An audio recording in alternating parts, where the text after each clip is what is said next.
காதல் காதல் காதல் சீரியல்ல இனிய எபிசோட்ல நம்ம அர்ஜுன வீட்டை விட்டு வெளியே போக சொல்லிட்டாப்ல இல்லையா கரிகாலன். அர்ஜுன் வேற வழியே இல்லாம வீட்டை விட்டு வெளியில போறாங்க. அர்ஜுனோட அம்மா சரண்யா மட்டும் ரொம்ப கதறி கதறி அழுதுகிட்டு இருக்கிறாங்க.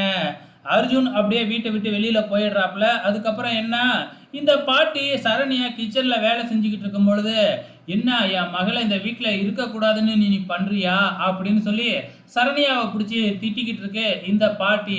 அதே நேரத்துல இந்த ஸ்வேதா இருந்துகிட்டு, நான் அர்ஜுனை தவிர வேற யாரையும் கல்யாணம் பண்ணிக்க மாட்டேன், அர்ஜுனை மாமா வீட்டை விட்டு வெளியே போக சொல்லிட்டாப்ல, அர்ஜுன் மட்டும் எனக்கு கல்யாணம் பண்ணி கொடுக்கல, நான் கல்யாணமே பண்ணிக்க மாட்டேன், இப்படியே தான் இருப்பேன் அப்படின்னு சொல்லிக்கிட்டு இருக்கிறாங்க.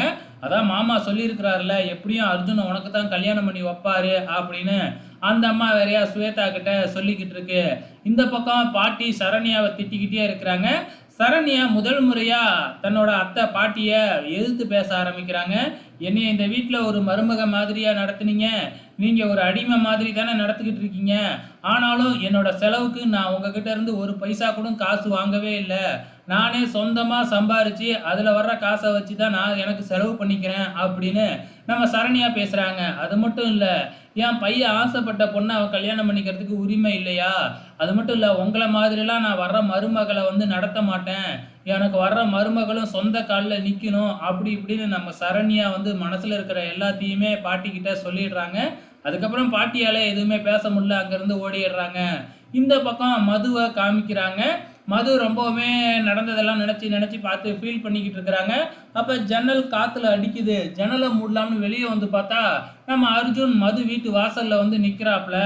உடனே ஓடியாந்து தன்னோட அப்பா அம்மா கிட்ட, மது, இந்த அர்ஜுன் இங்கேயும் வந்துட்டான் அப்படின்னு சொன்னதுதான் வெளியில போயிட்டு கதவை திறந்து விட்டு அர்ஜுனை உள்ளார இழுத்து போட்டு சாத்து சாத்துன்னு சாத்திக்கிட்டு இருக்கிறாங்க நம்ம மதுவோட அப்பா. அதுக்கப்புறம் நான் மதுக்கிட்ட கொஞ்சம் பேசணும் அப்படின்னு அர்ஜுன் சொல்லி பார்க்குறாப்புல. ஆனால் அதுக்கு அலோவ் பண்ணவே இல்லை. இந்த மது வேறையா உன் முகத்திலேயே நான் முடிக்க மாட்டேன் அப்படின்னு சொல்லிக்கிட்டு இருக்கே. இப்போ கடைசியாக வந்து அடித்து முடிச்சு அர்ஜுனை பிடிச்சி கேட்டை விட்டு வெளியில் தள்ளி விடுறாங்க. அர்ஜுன் போய் கீழே விழுவுறாப்புல. அப்போதான் வந்து நம்ம கரிகாலனோட ஃப்ரெண்டு, அதாவது அர்ஜுனுக்கு தாய் மாமனாக இருந்து சடங்கெல்லாம் பண்ணணும்னு சொன்னார் இல்லையா நம்ம கரிகாலன், அவரு அங்கே வராப்புல. உன் அப்பா தானே சொன்னார் நடந்தது எல்லாமே, உன் அப்பாவுக்கு உன் மேலே பாசம் இருக்கத்தான் செய்யுது அப்படின்னு சொல்லிட்டு காரில் அழைச்சிக்கிட்டு போகிறாப்புல. ஏன் இப்படி பண்ணுன, உங்கள் அப்பாவோட நம்பிக்கையே நீ இப்படி ஃபாலோ ஆயிட்டியே அப்படின்னு சொல்ல, நான் அப்பா கிட்ட கல்யாணத்துக்கு முன்னாடியே எவ்வளோ சொல்லி பார்த்தேன், அவர் தான் கேட்கல, எனக்கு வேற வழி இல்லை, அதனால தான் இப்படி பண்ணினேன் அப்படின்னு சொல்லிக்கிட்டே போகிறாப்புல. இதுக்கப்புறம் என்னெல்லாம் நடக்க போகுதுன்னு தெரியல, பொறுத்திருந்து பார்க்கலாம்.